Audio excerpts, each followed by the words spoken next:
এটার মডেল হচ্ছে C16 C16।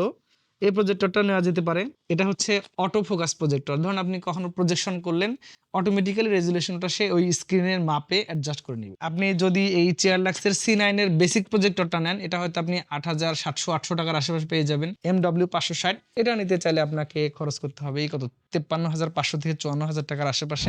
আসসালামু আলাইকুম, আশা করি আপনারা সকলে ভালো আছেন। আজকে এখানে আমি বেশ কয়েকটা প্রজেক্টর সামনে রেখেছি। একটু আপনাদেরকে প্রাইস নিয়ে তথ্য দিয়ে দেই। এই প্রাইসগুলো আসলে সামনে হয়তো থাকবে না, আরো বেড়ে যাবে। কারণ হলো যে যখন খেলাধুলা চলে আসে, একটু বেশি প্রেসার থাকে, তখন আসলে প্রজেক্টরের দামগুলো অনেক বেড়ে যায়। তো আমার মনে হয় যারা প্রজেক্টর কিনবেন, যতটুকু পারেন আগেভাগে কিনে ফেলেন, না হলে এই প্রজেক্টরগুলো দেখা যাবে যে আপনি 4-5 হাজার টাকা বেশি দিয়েও কিনেছেন। সো চলেন আজকে এই প্রজেক্টর কি কি আছে এখন এই মুহূর্তে মার্কেটে আর প্রাইসগুলো কেমন হতে পারে। আজকে মোটামুটি আমি কথা বলবো চেয়ারলাক্সের কয়েকটা ব্র্যান্ড নিয়ে, এছাড়া আমরা তো সিকোয়েন্সের চেষ্টা করব অন্যান্য যে প্রজেক্টর গুলো আছে সেগুলো নিয়ে। তো এখানে আমি বেশ কয়েকটা মডেল রেখেছি, তো সেদিকে একটু যাই।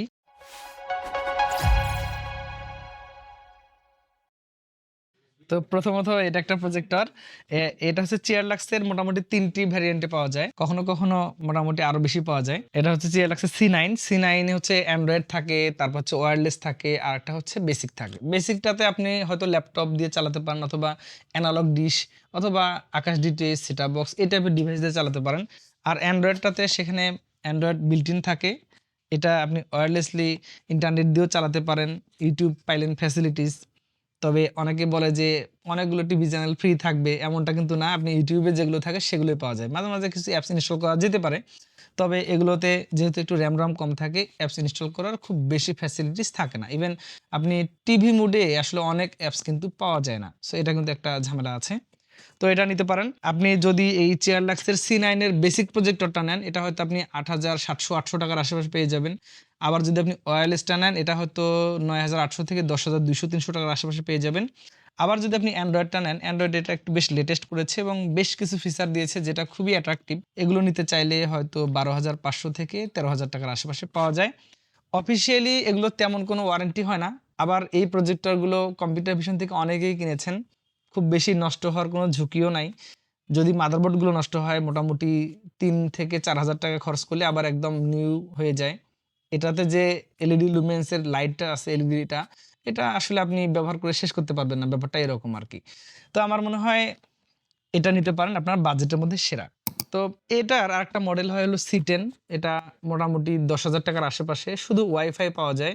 আর লুমেন্স ২৮০০ লুমেন্স, এগুলো বেসিক ২৮০০ লুমেন্সের প্রজেক্টর। আচ্ছা, এখানে আরেকটা মডেল আছে, এটা হচ্ছে A10 একটা বাজেট প্রজেক্টর। আমার কাছে যেটা মনে হয়, এটার লুকিংটা যদি আপনি বলেন সেম অ্যাজ এরকম হ্যান্ডি টাইপের। আর এটাতে এলইডি লুমেন্স আছে, অ্যান্ড্রয়েড আছে, ব্লুটুথ ওয়্যারলেসলি কানেক্টেড করা যায়। তারা ক্লেম করছে এটা হচ্ছে 4K রেজুলেশন সাপোর্ট করে। তার মানে 4K মানে যে একেবারে 4K দিয়ে ব্যাপারটা এরকম না, যেহেতু এটা খুবই মানে বাজেট ফ্রেন্ডলি প্রজেক্টর, 10,000 সামথিং এর আশেপাশে পাওয়া যায়। তো এটাও নিতে পারেন। আমার মনে হয় যে অল্প বাজেটের মধ্যে অ্যান্ড্রয়েড ভার্সনে এই প্রজেক্টরটা কিন্তু আপনার জন্য বেশ ভালো হতে পারে। আচ্ছা, যারা একটু চান যে প্রফেশনাল প্রজেক্টর কিনবেন, ধরেন হচ্ছে আপনি স্কুল কলেজের পড়াশোনার পারপাসে ব্যবহার করবেন, কোচিং সেন্টারে চালাবেন, মিলাদ মাহফিলে আপনি প্রজেকশন করতে চান ওয়্যারলেসলি অথবা তার দিয়ে, তাদের জন্য একটা বাজেটের মধ্যে ভালো প্রজেক্টর। এটা হচ্ছে চেয়ারলাক্স ব্র্যান্ডের। এটার মডেল হচ্ছে C16 C16। এই প্রজেক্টরটা নেওয়া যেতে পারে। এটা হচ্ছে অটো ফোকাস প্রজেক্টর। ধরুন আপনি কখনো প্রজেকশন করলেন, অটোমেটিক্যালি রেজুলেশনটা সে ওই স্ক্রিনের মাপে অ্যাডজাস্ট করে নিবে। এটা আমি চালিয়ে দেখেছি, আমার একটা রিভিউ ভিডিও আছে এটা নিয়ে। তো এটা নিতে পারেন। এটা নিতে চাইলে হয়তো 23,000 সামথিং এর আশেপাশে আপনি পেয়ে যাবেন। 1 ইয়ার সার্ভিস ওয়ারেন্টি প্রোভাইড করে। সার্ভিস ওয়ারেন্টির ব্যাখ্যাটা আসলে অন্যরকম। আপনি যেখান থেকে নেন একটু দেখে শুনে নিলেন। আমার মনে হয় এটা কিন্তু আপনার পছন্দের মতো রাখার, মানে পছন্দের মধ্যে রাখার মতো একটা প্রজেক্টর আরকি। আচ্ছা, আরেকটা আমি এই প্রজেক্টরগুলো নেওয়ার ক্ষেত্রে বলে দেই। আপনি যদি কখনো এই প্রজেক্টরগুলো নেন, এগুলো কিন্তু একটা হিটিং ইস্যু থাকে। মানে বেশ হিট-টিট হয়ে যায়। অনেক সময় বেশি হিট হয়ে গেলে ক্ষতিগ্রস্ত হতে পারে। আপনি যখন এই প্রজেক্টরটা একটু লং টাইম চালাবেন, পাশে একটা ছোট ফ্যান লাগায় দিলেন। একটু বাতাস-টাতাস হইলে প্রজেক্টরটা কুলিং সিস্টেমটা ভালো হবে। যদিও এগুলোতে ভেন্টিলেশনটা বেশ ভালো আছে, তবে এক্সট্রা একটু কুলিং সিস্টেমটা দেয়া উচিত বলে এটা আমার মনে হয়। এটা হচ্ছে এই প্রজেক্টরগুলোর একটা নেগেটিভ দিক। আপনি ব্র্যান্ডের প্রজেক্টর নিবেন, অনেক টাকা বাজেট। সেক্ষেত্রে হয়তো আপনি ইপসন নিতে পারেন, তারপর হচ্ছে বেনকিউ নিতে পারেন, ভিভিটেক নিতে পারেন, অপটিমা নিতে পারেন।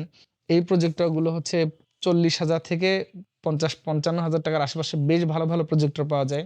এবং খুব প্রফেশনাল অফিসিয়াল কাজের জন্য লং টাইম চালানোর জন্য খুবই ভালো। তবে এই টাইপের প্রজেক্টরগুলোতে একটা প্রবলেম আছে, এগুলোতে যে ল্যাম্পটা থাকে এই ল্যাম্পটা সার্টেন টাইমে নষ্ট হয়ে যায়, মানে তখন একটা ল্যাম্প লাগাইতে হবে আপনাকে আবার 10 থেকে 12 হাজার টাকা দিয়ে, এটা একটা প্রবলেম আছে।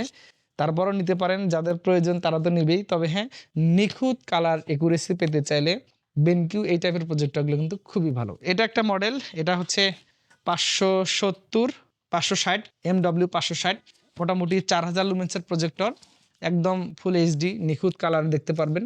এটা নিতে চাইলে আপনাকে খরচ করতে হবে এই কত 53,500 থেকে 54,000 টাকার আশেপাশে। এছাড়া অন্যান্য ব্র্যান্ডগুলো কিন্তু অনেক কম দামে বা বেশি দামেও পাওয়া যায়।